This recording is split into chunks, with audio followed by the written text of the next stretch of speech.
Welcome to the Black and Green Podcast.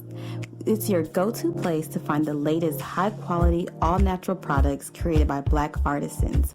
Hosted by yours truly, Dr. Kristen H., the founder of Black and Green. We'll discuss all things health, wellness, self-care, and of course, self-love. This podcast features a refreshing lineup of guests, from entrepreneurs and artisans to holistic lifestylists and clean beauty experts, and a plethora of other innovators within the wellness industry. Join me as we learn from the best of the best. Welcome back to the Black and Green Podcast. We are so excited to have you with us. We have one of our newest artisans with us today, Dr. Anne Bill. Welcome. Thank you. Thank you. So if you can just start off by telling me a little bit about who you are and kind of the products that you created. Sure. So my name is Anne Beal, as you said, although I prefer to go by Dr. Anne for this work. And really started this because of my daughters who have incredibly sensitive skin. And I was always finding myself in the kitchen making butters and oils and soaps and things like that. And as they grew up and then entered into their 20s, they needed to continue to really think about the products that they were using on their skin. But as their needs changed, there were fewer and fewer options available for them.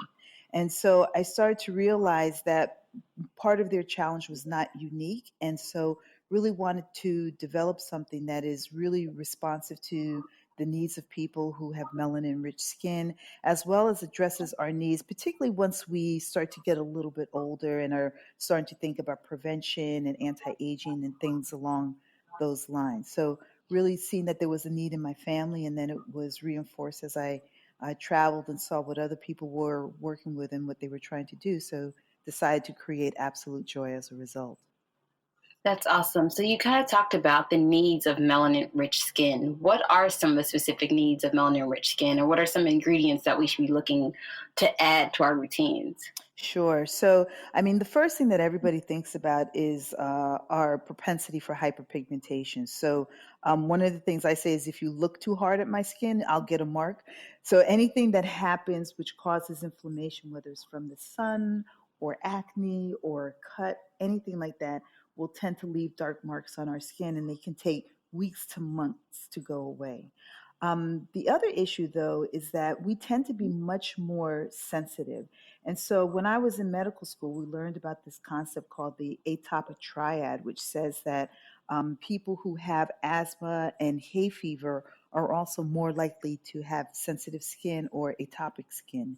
And while we know a lot about the fact that Blacks and Latinos have higher rates of asthma and allergies, no one is talking about the fact that our skin is also much more sensitive. And as I started this journey with AbsoluteJOI and started to look at some of the data that was out there, I found that in fact, Black women are twice as likely to report having sensitive skin. So I knew that there was something that was special there. And then the other big issue, which was something that I experienced personally, is that from an aging perspective, we age differently. So everybody knows, and we talk about Black don't crack, but the fact is that Black still does age, but the way that we age is different. And so we don't necessarily get the fine lines and wrinkles, but we do get the hyperpigmentation and the dark marks. And so as we think about anti-aging formulas, what we need are formulas that really address that discoloration issue. And really, there's less of a concern about the wrinkles, at least until much, much later than in some of our white colleagues. And then the last thing is that we actually tend to have oily skin, and we're much more likely to have oily skin and adult acne into pretty late in life. And as a result, that means that the products that we need to really be non-comedogenic. They need to be light, but also it goes back to that anti-aging. A lot of the products that are anti-aging are just too heavy for our skin because we tend to be oily. And so you combine that with the fact that they're not really addressing our issues around hyperpigmentation, then it becomes a challenge. So the four things really are the sensitivity, the hyperpigmentation, the differences in aging, and the fact that our skin tends to be much more oily. And what are ingredients that we should look for in our products to address sort of those four areas? Are there any kind of rock stars? Are there things that you think that we should avoid?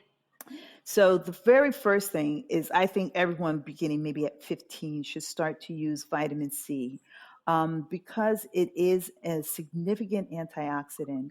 And what it really helps us to do is what we want to do is prevent damage to our skin. We want our skin to stay calm because any kind of inflammation is what then leads to those dark marks. So if you think about acne as inflammation or sun damage as inflammation, all of those ultimately will lead to dark marks. And what vitamin C does is it helps to calm the skin, as well as then it has all these benefits in terms of helping to build collagen and helping to brighten, not lighten the skin, but to brighten it by eliminating some of those dark marks. And so most of the products that we have really all start with vitamin C, all start with moisture to help try to calm the skin, and are really focused on maintaining a healthy approach to the skin in order to really reduce the inflammation and to help keep it calm. The other thing that I would say is what we don't put in is as important as what we do put in. And the number one thing that causes people to have reactions are fragrances and dyes. So, no dyes, no perfumes, no fragrances, no unnecessary ingredients, because anytime you add something, it increases the likelihood that someone's going to have a bad reaction. So, there's a real purity of the ingredients as well as a purity of the formulations that we pay attention to make sure that it really not only helps to calm the skin, but then doesn't cause any type of reactions. That's interesting. So this word fragrance always gives me such a heartburn because it can mean so many things, particularly when you see it on the back of packaging. We have synthetic fragrance and natural fragrance and fragrance oils and essential oils. So when you say no fragrance, are you including essential oils? Are you talking about synthetic fragrance oils, or just all of the above are not good for the skin? All of the above. And the fact is that, I might be able to use one type of fragrance oil, but it might cause a reaction for you. And so everyone is quite individualized. And the fact is that the best way to try to produce a product so that it can be used by the largest number of people is to put none of that stuff in there. So if it does not have a medical need, or if it doesn't have a real role in terms of the skin benefits, then it is not in our products. And so while these fragrances are nice and a lot of people really enjoy them, it just increases the likelihood that someone's going to have a reaction. And it doesn't matter if it's natural or not. It's just something which is really not necessary for the benefit and the effectiveness of the product. And so we don't put it in there. Oh, that makes a lot of sense. So can you tell me about the first product that you have launched in your line and kind of why you picked this as the first product? Sure. So it all started with the fact that a lot of our products really start with oils. And this was really because of my own journey. So I myself have very oily skin. And for years and years was really working to reduce the oil. And at night I'm washing my face and using acids to clean my skin. And then I would wake up looking like just all slicked over in my face. And during the day, my skin was really oily, and my makeup would slide off my face by lunchtime. And so when I actually went and was living overseas, I was living in Paris, and there they use a lot of botanicals. And so as I was using different products to address some of my dark marks, I discovered rosehip oil, which is something that's very commonly used over there. And at first I was hesitant to use it because I didn't want to put another oil on my face. But because it was so highly recommended, decided to do that.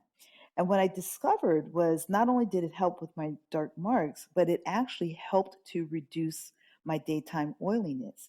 And what I finally realized is that I was stripping so much oil away from my skin by keeping it clean and by over cleansing it, that my skin was actually reacting because it was becoming dehydrated. So it was producing more oil. And so by adding the rosehip oil to my nighttime routine, I found, in fact, that my skin was much more hydrated and that my daytime oiliness, in fact, went down.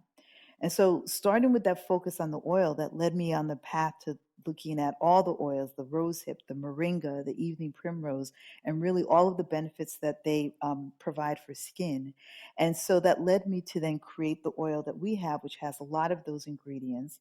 I also wanted to add actives that we know really work and are effective. And so wanted to add retinol, which is a really great ingredient to use for your skin. It sometimes causes issues with dryness. And so by putting it in an oil, you actually reduce the likelihood that you would have that dryness.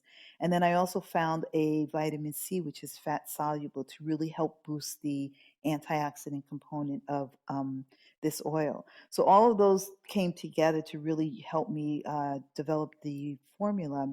But also, it was a great way to introduce the brand because with skincare, it usually takes 2 to 4 weeks for people to really see a benefit. And this was one of the products when I was first testing with friends and family that people really saw an immediate benefit to their skin, generally within a week. And so I said this would be the great product to really start to introduce people to Absolute Joy because they could try it and see a benefit in a relatively quick period of time. I think that that's really interesting that you mentioned that it takes 2 weeks or more, or 2 to 4 weeks to really see a difference from a new skincare regime. So to kind of set our expectations when we're trying something new. I know I've also have heard that you shouldn't try too many different products, or you shouldn't switch your products too often, or sometimes when you're switching to a new product your face might react negatively, but to give it time. Is there any truth to some of these things, or is this kind of more old wise tales? Well, this whole concept, a lot of people talk about this, the purge, and actually, some retinol products really will cause this type of purge. But I think, particularly if you have sensitive skin, you have to really be respectful of the fact that your skin can react. So, everybody says you should, test it on your wrist or behind your ear for 48 hours before using any new products. And if your skin is really that sensitive, then that is an absolute must. But I think in the beauty space in general, I had a friend who said, the thing about perfume is you spray it on, it settles in, and within 10 minutes if you like it. If Mm. it's about your hair, then you can, spend 30 minutes doing your hair. You'll know whether it has an effect. If it's makeup, same thing, 20 minutes to put on your makeup, you'll see it immediately. But with skincare, it really is about more than just the appearance, but it's also about the health of your skin.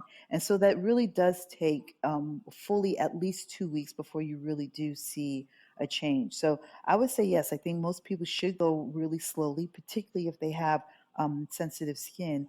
And even as I've now been testing not only my own products, but a lot of other products, I will really see something start to take hold after about 2 weeks of consistent use. And so Mm. you really have to have patience, but it's not unlike exercise or any kind of approach that really is about health. You cannot expect to have an overnight change. But you will see a change if you're consistent with what you're doing from a healthy perspective. Yeah, that makes a lot of sense. It's a matter of there is no such thing as a magic bullet, and I think any product really that tries to promise this overnight instantaneous success, if it does work, it's probably really harmful. Like that's kind of my claim to fame. If you can lose 15 pounds in 2 hours, probably not good for you. That's not a natural way to lose weight. Nope, nope, nope. Exactly, exactly. So I get a lot of questions about using oils. And you kind of mentioned earlier how more melanated skin and Black women tend to have oily skin. And so we are very shy from putting oils on our skin. And you talked a little bit about how you got more comfortable with putting oils on your skin. Can you just kind of help us understand why the oils work for even someone with oily skin? Sure. So I completely understand that because I also have oily skin. So who wants to put more oil onto your skin? It just doesn't seem to make sense. But the fact is your body is naturally producing oil or sebum to protect your skin. And it's doing it primarily to help do two things. One is to help keep your skin hydrated. And then also, we produce a fine phospholipid barrier called the acid mantle, which helps to protect our skin. And so oil really has a very important role in terms of maintaining our skin health. And when we are constantly trying to strip it away, when we're constantly trying to remove the oil, to wash it away, or use alcohol-based products, then what we're doing is fighting against what our skin is naturally trying to do. However, if we take the approach of adding not only oil but moisture to our skin, if we take the approach of maintaining the acid mantle and really focusing on maintaining the integrity of that phospholipid barrier, then what it does is it gives our skin what it needs, and it helps to really keep it in its natural state. So in that case, then the skin is not then producing more oil to fight against what we're trying to do, which is to wash it all away. So one of the bylines that we've developed for Absolute Joy is to work with your skin, not against it, but it's to really understand what it requires and what you need to give it in order to have it stay healthy. That's interesting. I kind of want to take a turn here and talk about the importance of products being natural and not toxic. I know that you talked about sensitivity and trying not to kind of flare up those sensitivities, but there's been a growing body of research that's connecting the toxic ingredients in products that are marketed to Black women with adverse health events and reverse health outcomes. Kind of how are you grappling with that? And what's some advice that you have for people who want to become more conscientious about the products that they're using? Yes, I'm so glad you raised that, because at the time, to be frank, when I first started with Absolute Joy, I thought about it from the sensitivity perspective, but it was actually after reading a report that showed that 40% of products that are marketed to us tend to have toxic ingredients, or ingredients that are on different banned lists, as compared to 25% of products that are marketed to others. It not only made me kind of aware of this issue, but it frankly also made me angry, because a lot of my work in health and healthcare has been about disparities. And I said to myself, here too, really, even in this situation, can we have like no space where we are safe and no space where we're equitably treated? And so that's why I personally felt that it would be very important to have a focus on this. But I also know medically it's really important. The skin is the largest organ that we have. Its ability to absorb things from the environment and to absorb from what we put on it is quite robust. And so we really have to pay attention to it. I personally am a vegan, and I do it for health and lifestyle reasons, and really pay attention to what I put into my body. So it makes as much sense that I would focus on what I put onto my body.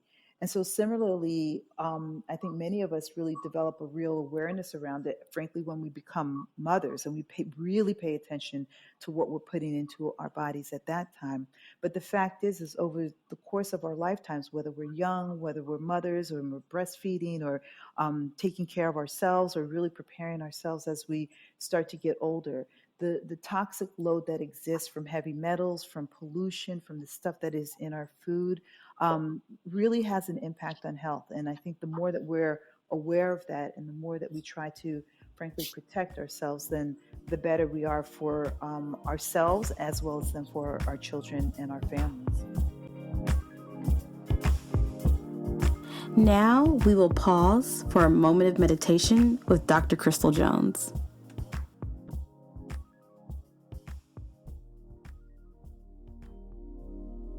So whether you're listening to this podcast as you're walking down the street, or in your car, in your home, or in your bed, just want you to find a comfortable position where you can relax and take focus on what's happening right now.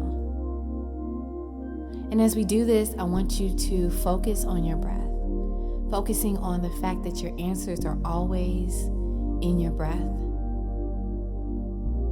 Feeling your breath, not judging it, but experiencing what it feels like. If you're able to, you can close your eyes. If not, just keep your focus.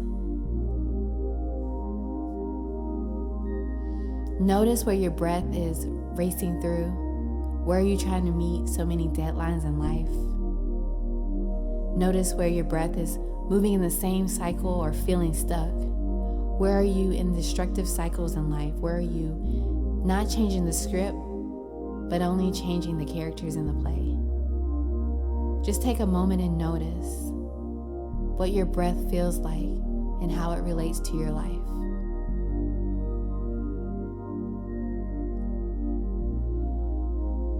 Deep breath in. And as you exhale, let everything go that's not serving you. Reminding yourself that you can keep anything that you want to keep. You can let go of anything you want to let go of. But honoring your truth in this breath. As you're breathing in, you're creating. As you're breathing out, you're creating space for what it is that you desire. Little by little, letting go of what's not serving you. And honoring the spaces that ask you to hold on at this moment. Taking your time and being present. Continuing this breath until you feel like you've let go of everything that's standing in the way of creating what you desire. And as you feel like you've let everything go, bring the awareness back into your body, back into the space of wholeness, come back into the space of truth, and move forward, knowing that you're whole always, and that you are the one that you've been looking for.